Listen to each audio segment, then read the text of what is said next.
and may Marty's memory be a blessing for all of us. So we don't have a very long, in detailed program. As you all know, everyone was asked whether or not they would like to make some remarks.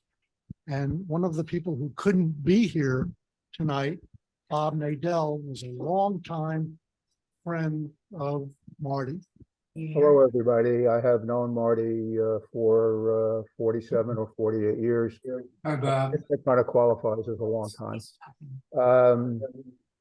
I just will say that as a consultant, he was a very good psychologist, and he was a really good consultant. The last project we worked with him, which was a bank, he was amazing, and they loved him, and I loved that he worked with me. There's a story because when you moved to Indiana to teach, he loved to tell stories about ironies and differences. And one of his favorite stories was when he went to a supermarket in Indiana, in Indianapolis, I guess, and he asked where the pasta was, and the clerk looked at him and didn't know what he meant, or said he didn't know what he meant. And the clerk went to talk to somebody else and referred him to the ethnic food aisle in Indianapolis because apparently they knew about spaghetti, but they didn't know about pasta. So, and he loved to tell that story. It was one of his introductions to the irony of, not being in the Philadelphia or New York. After it was almost immediately after he joined Hay that we became colleagues and friends, and the time where among his closest friends were Mel Stark, and who came to work for Marty. Marty came to know him as El Chefe. I'm not sure I'm saying that right, Mel. In Spanish, that's the chief. Marty was the chief in two different ways. He was one of the wise men in the village, and he was also the chief who wanted to make the people to be their best, sometimes acting as chiefs often do, making sure the village followed the leader. He loved to travel, read, cook. He loved cars, cats, and clothing. He loved his many trips to Asia, courtesy of a very well curated client list. He was wardrobed by Boyd's of Philadelphia, known for its men's fashion and style. His clothing was always perfect and tailored. And every once in a while, when we got into a car together, Marty would take his jacket off and fold it in a way that I have never seen a jacket folded, to make sure that it was absolutely perfectly going to be uncreased and clean when he took it out of the car. I couldn't do that in a million years. He loved reading mysteries and was a member of the Doubleday Mystery Book Club. He loved to cook and spoke of ingredients, spices, and flavors as if they were his musical instruments with which he could make the flavor exactly to his liking. He had pride in the ingredients he was able to gather from Fresh Direct. He loved those Wednesday deliveries, and he also loved his walk to the flower market to buy fresh flowers. He loved his cat, M, who it seemed, I'm not going to comment on why it got to be called M, I don't know, but you can make your own, who at times seemed human. There were very few people allowed into that relationship, and I will say a bit more about that in a bit. He was proud, the obit mentioned his silver Porsche, but he was very proud also of his early silver Corvette, which he treated like a museum piece. I think that was his first introduction to museums, was, knowing that Porsche would, I'm sorry, the Corvette would forever be a museum piece for him. Knowing that he was headed to Germany for a meeting, he ordered himself a very custom silver Porsche, which became a toss-up for first place in his life between the Porsche and the cat. So I've mentioned the cat twice, so here's a story. Marty loved Andrew Lloyd Webber's Cats. Loved it, loved it, loved it. When I told him that I loved Phantom of the Opera, he ridiculed Phantom as a play whose music was based on the notes from School Days, School Days. I would sing to you some of the words to prove him wrong, but that's not going to happen today. So we had really a running disagreement about that. He refused to go to see Phantom for years. It wasn't until Phantom was about to close that I convinced him, along with apparently another one of his friends, to see Phantom. When we next spoke, he was like a little surprised kid. Why didn't you tell me it was great music? Why didn't you tell me it had humor? Why didn't you tell me there was a story within the story? Why didn't you tell me there was an opera? Why didn't, sometimes Marty needed a little bit of time to come around. But his past was truly a prologue. When he met Roseanne, all of the ingredients came together. They cruised the world and traveled the world together. He cooks, she bakes. Roseanne designs and made clothes, including vests that Marty wore with pride. He admired that she worked so hard at her ballet and so many other things. He was fascinated by the business of show business, and together, as you know, they became investors and patrons of the art. It is my belief that every unawakened component of Marty's life came to life when he met Roseanne. He loved her dearly, and in my opinion, he was never happier and more fulfilled than during this best 10 plus years of his life. He loved attending rehearsals and then seeing the actual event. His highly analytical mind was able to understand how it all came together, and in his travels with Roseanne, he enjoyed the history and the mysteries of culture and of the world. It was Marty's great symphony. Marty has always had a global concern for society and economics and democracy. After October 7th, he was horrified by what happened in Israel and feared that it might evolve into a world catastrophe. He was quite proud of his Jewish heritage. For me, there was nothing more horrible than the phone call from Roseanne telling me of his unthinkable sudden passing. Carol and I had just had dinner with them about 10 days ago. So no clue. Marty doesn't die. Marty's bigger than life. Marty and I spoke several times a week. We shared emails, jokes, politics, and he loved to tell me every latest event based on his patronage of the theater and the arts. It was good to be Marty. I will miss my friend forever. I no longer know to whom to send those emails and jokes. I will no longer hear him answer the phone. Yes, what do you want now? There were so many sides of Marty, and I will miss them all, except for the cat. Godspeed, my friend. I only knew Marty for perhaps 11 to 12 years. And so I'm not as well equipped to talk about him. However, nobody in this room can claim what I'm about to claim. And that is that Roseanne and I will be siblings in about 2 years' time for about 80 years. So, that's a long time together, isn't it? And even if you discount the first couple of decades when we were children or adolescents, we've probably had a good 50 or 60 years of sharing lives and experiences together.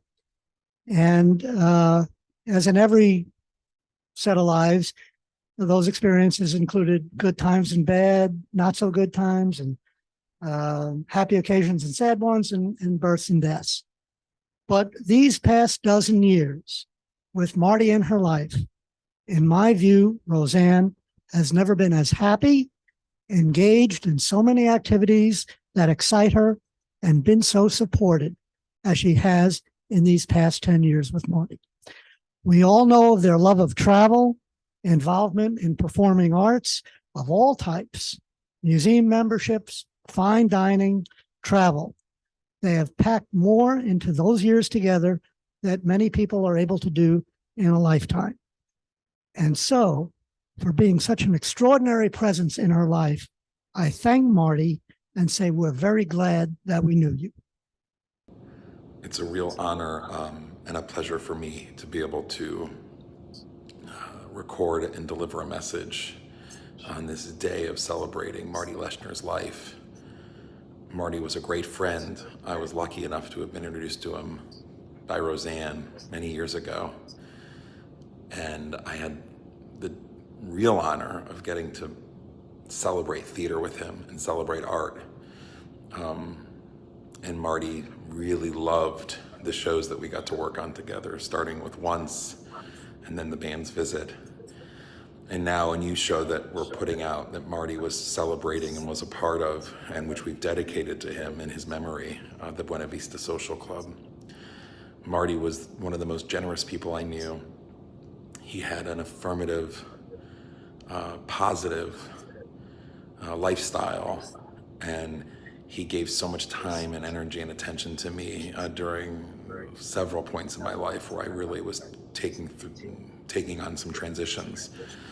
And he was never short with sharing his wisdom and his insights. He genuinely cared. This is a man who wore his heart on his sleeve, and he inspires me every day.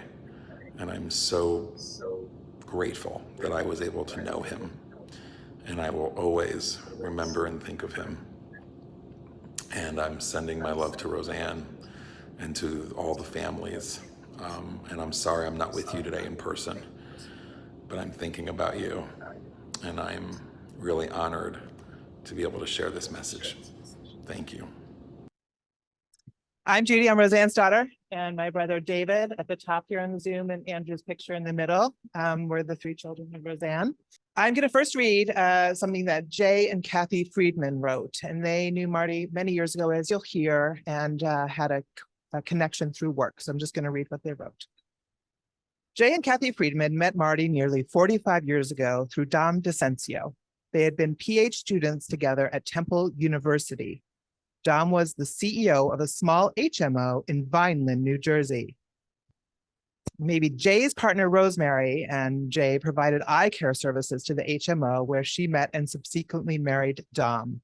Over the years, we traveled with Marty, had many fine dinners with him, and eventually bought an investment property in Sea Isle City that we enjoyed for years. We always loved it when he visited, watching him wash his current car before coming into the house. He had his priorities. We recall his love of food and his creativity in the kitchen. After a few days of eating, he would suddenly quit and fast until he got back to his desired weight. Marty never did things halfway. He was all in or all out. You never knew what to expect. One thing is for sure, the last 10 plus years of his life with Roseanne were the happiest we had ever seen him. We're so thankful that they had those years together in loving memory. And the next one here, sorry for the crunch, is from Beth Williams, a producer at Grove Entertainment. She said, from the moment a mutual friend introduced me to Marty and Roseanne, she was impressed by Marty's kindness, intelligence, and zest for life. She says, it's rare to meet people who inspire you to appreciate everything offered up in the city and world around you. But that's just what Marty and Roseanne have always done for her. She will long remember the smile on Marty's face when telling tales of faraway travel with Roseanne, tales of art exhibitions and dance performances, tales of theater and new restaurants, tales of Paris and the best croissants in New York. So you can let me know if you need that information. And I will always be touched by the name of the production company they created, Late Life Love Productions. Marty was a very special man and will be deeply missed. So again, that's Beth Williams, the producer at Grove Entertainment. And then I have this one, which is Anissa. So watch her face while I read.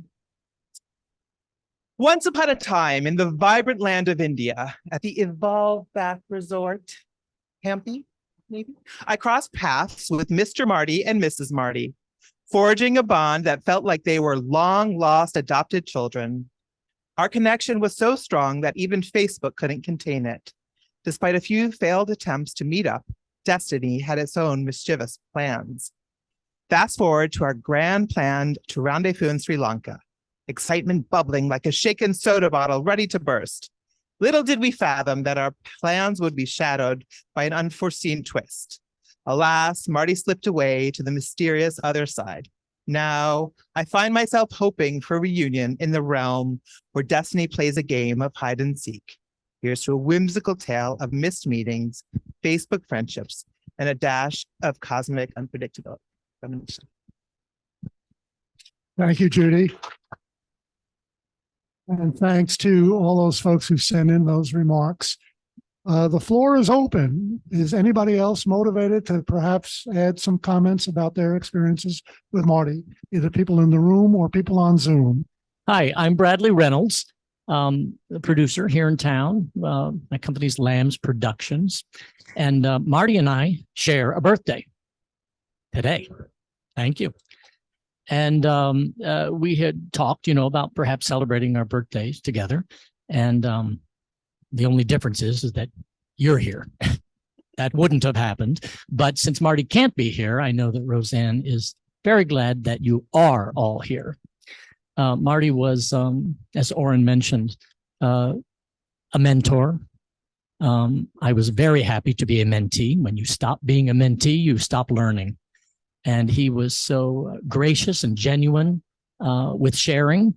And I think he enjoyed the role of mentor. We've worked on several projects together and are currently still working on projects that we will continue working with Roseanne. And occasionally we would get together and meet over at their apartment and have, nice talks. He loved to talk showbiz, loved to talk shop. And I'd be walking out the door and my partner would say, well, how long do you think you're going to be there? I said, maybe 30 minutes. And 2 hours later, I come back and he says, what were you talking about for 2 hours? And I said, well, by the time we talk about their projects and our projects and the projects that we're working on together, that takes a lot of time. I was glad to see Marty about a week before he passed away. Sometimes we are too quick to change meetings, switch meetings, cancel meetings. So I'm so glad we didn't, and that occurred. And a producer, one of the most interesting and gratifying things is when you sit with an investor and say, hey, one of the productions we're working on, you're going to get your first distribution in November. And then another show that we're working on, you're going to get your first distribution in December. And so I was very glad to be able to say that at that meeting. So here's to Marty. We love you. Thank you, Bradley. Leslie and Michael Deller from Napa Valley, California. Raise a glass. There's our red wine. So Leslie and I met Marty and Roseanne aboard the Seabourn Encore, somewhere off the eastern coast of Australia in February of 2017. They were dressed to the nines, having a cocktail in the Thomas Keller Grill Lounge. And we sat down and started to chat. And the rest, as Rick said to Louis, was the beginning of a beautiful friendship. We couldn't remember when we had met someone that we hit it off with more easily. We were not able to come to New York, thank you, COVID, but Marty and Roseanne came to visit family and us in the Bay Area, in Berkeley, San Francisco, and Napa Valley, where they stayed with us, and we enjoyed a very special New Year's Eve together just 11 months ago. Here's a evidence of that moment. Yeah. So in addition to our visits in person, we had numerous emails. I counted over 300, and regular FaceTime calls. We'd get on the phone, and before we knew it, an hour had passed. It was all so comfortable.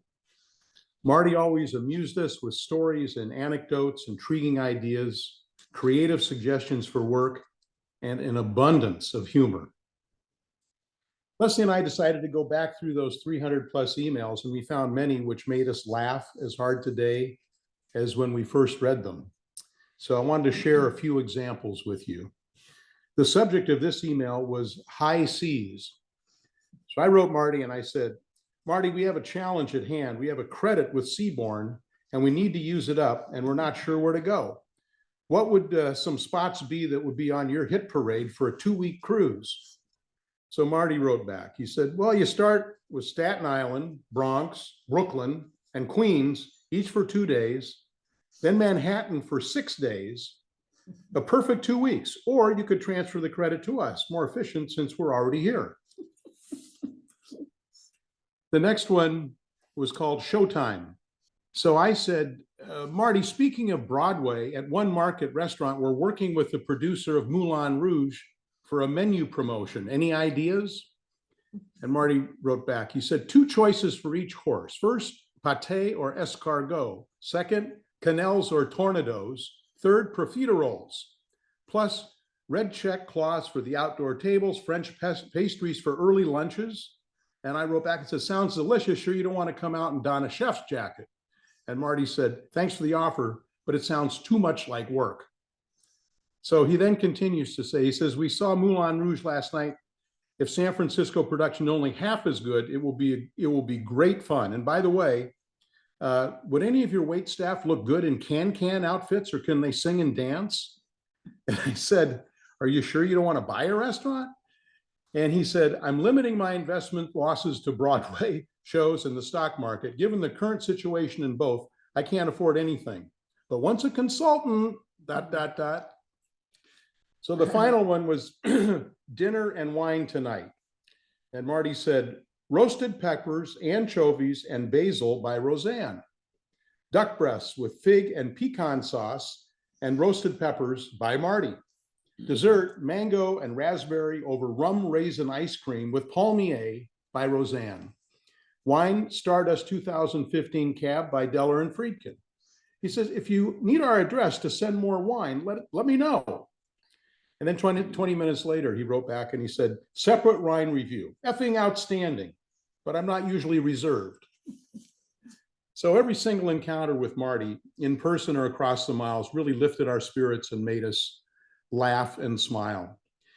Maya Angelou wrote, laugh as much as possible, always laugh. It's the sweetest thing one can do for oneself and one's fellow human beings. Happy birthday, Marty. Thank you for bestowing upon all of us so much laughter and joy. Hi, I'm Naomi Weinstock, and I'm the Vice President for Development at New York City Center, a theater around the corner that through which we've spent a lot of time with Roseanne and Marty. I want to say there's a reason that I work behind the scenes. I have a little bit of stage fright, so forgive me. My voice shakes speaking in front of you all. I actually first met Roseanne and Marty when I was working at the Metropolitan Opera. So somewhere around 2014 or 15, maybe. And then when I came to City Center, how happy and thrilled I was that they were involved there too. And if there's one thing that we could really count on at City Center was that we would see Roseanne and Marty at every performance. That's something we talk about a lot at City Center. We do dance and we do musical theater. And oftentimes you have people who come for the dance performances and those who really come for musical theater. And we talk a lot about how do we get people to try both and come to all that we have to offer. And Marty and Roseanne were those unique, just true aficionados and appreciative audience members and patrons who enjoyed everything and would try anything, knowing that it was City Center, a place they loved, and they would trust that, I think, what they would see on the stage would interest them or they'd find something in it. Something we also talk a lot about at City Center is building community, and that's really what we're trying to do in the arts. You both were so part of our community. Marty made friends, as you probably all can imagine, with everyone in the building, from the development staff who are 12 strong and were unanimously heartbroken. Just 100%, every single person on my team knew Marty and felt known by Marty. But to our ticket scanners, box office, I know the whole building feels a great sense of loss. So on behalf of the institution, my colleagues, Mike and Jessica, our board member, BJ, who are here as well. I struggle to think about what it will be like to be back at City Center without Marty, but I know that he will be there with us and we will be there, Roseanne, to be there with you. So to Marty. Yeah, so what I wanted to say is that Marty really showed me a lot about how to love, the way he treated my mom, the way he treated Roseanne. when those guys were on a cruise and they heard about when they heard about COVID and the lockdown, they had this thought, we're going back to New York to die. They're going back to the epicenter of COVID, and they decided just to live it to the fullest. And they dressed for dinner like they do on cruises that some of you have seen. They dressed for dinner every night. They plated their food beautifully, and they watched some amazing symphony or musical or play on television every night. And they sent us the family photos, and they just kept us involved. And they just celebrated their life every day. And it's been such a lesson to me, and I'm eternally grateful for that and what Marty brought to her life and our lives vicariously. So bless you, Marty. Thank you again to all of you who have shown up from so many different parts of Marty's family and friends, and representing so many different facets of who he was. So this last piece I'm going to read before my mother speaks is from my mom's dear friend, Joy Largent. And she was an incredible friend to my mom for many years. And so she'll tell her story about how she met Marty. And my mom hasn't heard this yet, so if she gets a little emotional, we can forgive her, okay? Joy met Marty 12 years ago. It was the beginning of her old friend Roseanne's new relationship with a man Roseanne described to Joy as brilliant and fascinating, Marty Leshner. Their first meeting was when Roseanne and Marty came to Chicago to join friends and family at Joy's 70th birthday soiree. Marty was not influenced by her 45-year friendship with Roseanne. It quickly became apparent she was going to have to earn her friendship stripes with him on her own merit. This was a challenge because Marty, at least in Joy's opinion, was somewhat intimidating.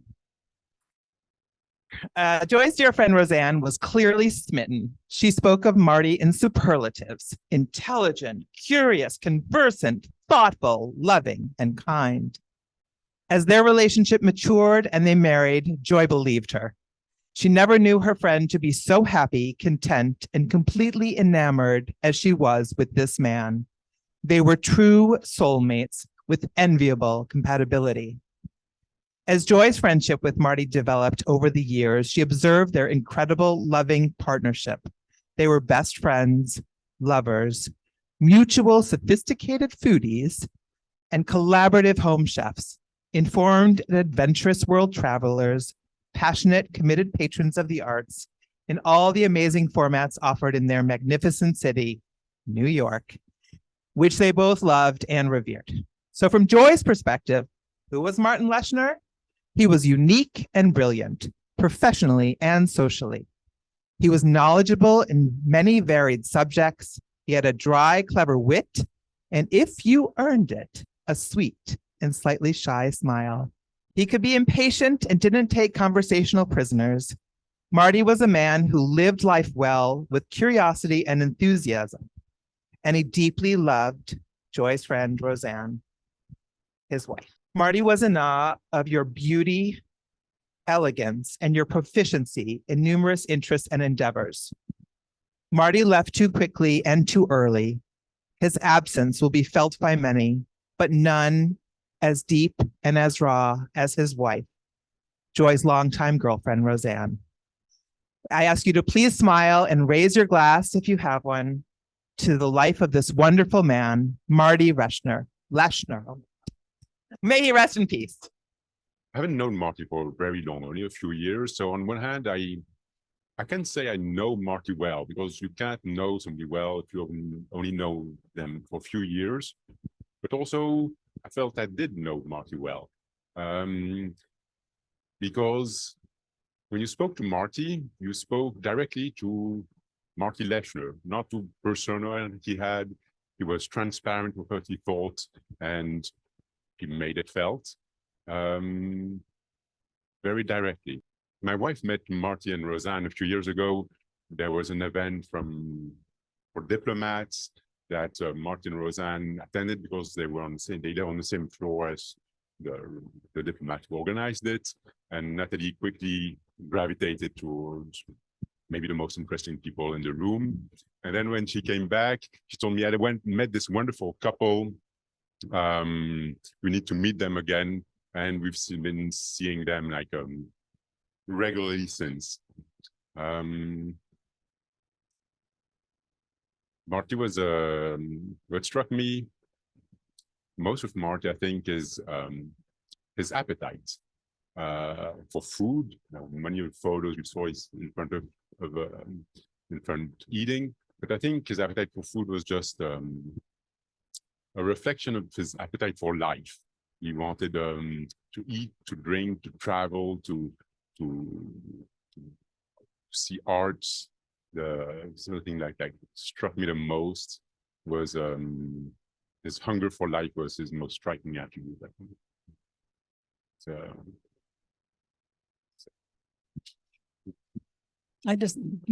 I've always gotten up and ad-libbed, but I decided today I really better read to you. So here I go.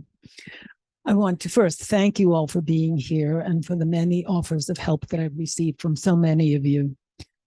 Many of you knew Marty for decades, but a couple of the people who have known him for decades haven't been able to get here today, like our friend Bob Nadell. So many people know Marty for many more years than we had to be together. Some of you have come into our lives more recently. The 12 years that I had with Marty were filled with uncountable, wonderful moments. The two people who suggested the website where we met are in the room for the first time in the same place together. And that's my daughter, Judy, and Marty's friend, Todd. So we met on March 28th, 2011. I had the feeling I'd been interviewed by a psychologist. But I was impressed by the stylish jacket he was wearing, and we parted shaking hands, each having had an escape plan from our first meeting. Later that day, I received an email, short and to the purpose. I like you and I'd like to see you again. And so it began, lots of notes back and forth and lots of talking. Just a couple of weeks later, he started a note by saying, "This may sound crazy," and suggested that I accompany him to a party about 3 months hence. I happened to already be committed for that particular date, so I responded with an alternate crazy suggestion. I'd always wanted to have a living experience in Paris. In May, I was to share an apartment there with a friend who would be off to Germany for part of the rental time. So in a flash, Marty booked plane tickets. And we really had no idea where our relationship was going or going to be. But there was 2 bedrooms. He seemed like he was a really upright citizen. So Paris was magical, and as it always is, and we returned to Paris each September in the following years, renting an apartment and exploring and delighting in our adventures there. During the next few months, our closeness continued to develop, and we both learned more about each other's likes and dislikes. We developed the habit of making each meal like a tasting menu, stretching out meals and often sharing each dish from one plate. Apologies to those of our friends and servers who may have found that uncomfortable, but it became our thing. Marty loved to cook, and just as you've heard before, and he described the library of flavors in his head. And I've never heard anybody describe anything like this before. But he would invent combinations of flavors that would often amaze me, and he loved bringing a beautiful plate to the table to serve me. He was very close to his mom, who lived till 97, as I thought he should live at least that long. And I became the baker of Yetta's cheesecake to keep her memory alive. So it's our only cheesecake recipe that we do. But I skip ahead. We had been spending a lot of time together, and after close to a year, it was winter and cold, and I wanted to suggest a trip to warm weather somewhere. We were on a phone conversation, and Marty had said a number of times how much he loved being on a cruise ship. His quote was, "You spend a week on a cruise ship and you feel like you've had a 2-week vacation." So I suggested at this point in our relationship, I'd be willing to try a cruise with him. And he said, how about this for an idea? He had just received a brochure from Seabourn for the 2013 World Cruise. So I asked, how long is the cruise? 116 days.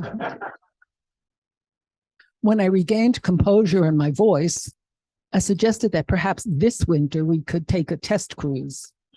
And so in early spring of 2012, we sailed from Barcelona to Venice. By the end of the year we were engaged in 2013, sailed for 116 days. Recently, he had us booked on cruises through 2026, adventuring to places we've not yet been. We married on January 4th, 2014, and soon after we ordered a plaque for a bench in Central Park. This Central Park plaque celebrates our late life love, which you also heard, production company name. We were in the midst of planning a small celebration to commemorate our wonderful 10 years of marriage right here at the Modern in half of this room. Today would have been Marty's 85th birthday. So it's a very different celebration, but with every day, he tried to make my life more perfect.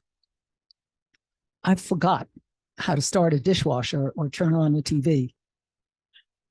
Every little thing that he could do for me, he did. And by the way, Carol, brother's wife, thank you for Amazon Prime.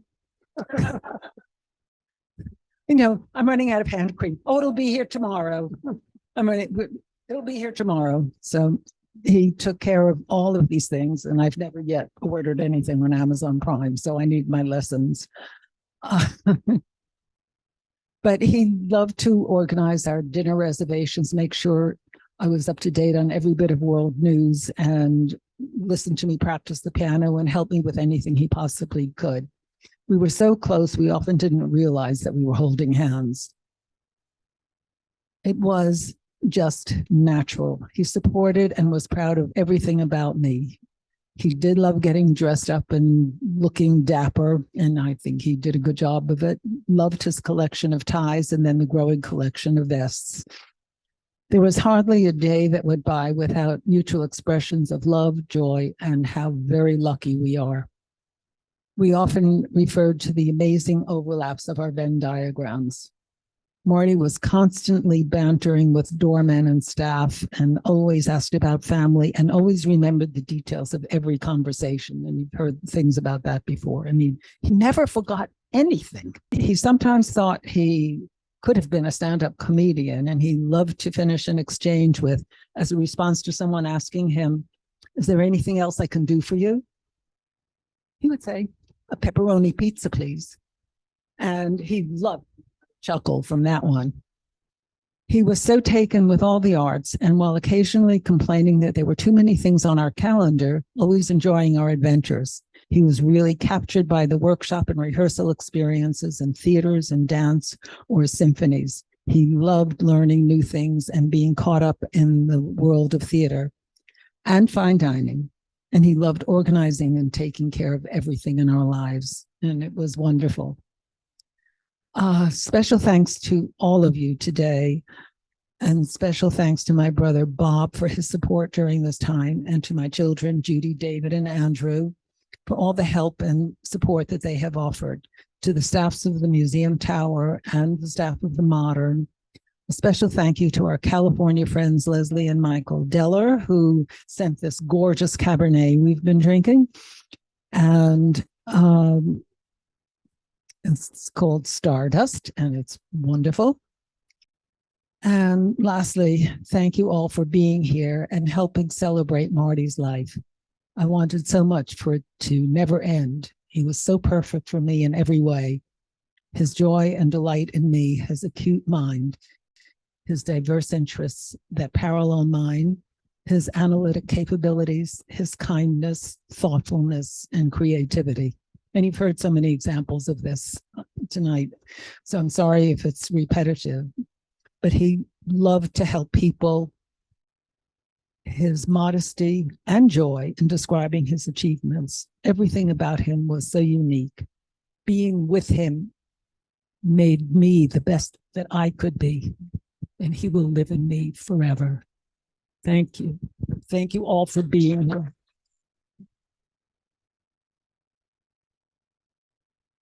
Let's everybody please stand up and toast to this wonderful man whose life we are celebrating. He was with us too short a period of time. Some of us only knew him a few years, but he made a meaningful impact for all of us. Sis, we all love you. Thank you all for being here. The reception continues.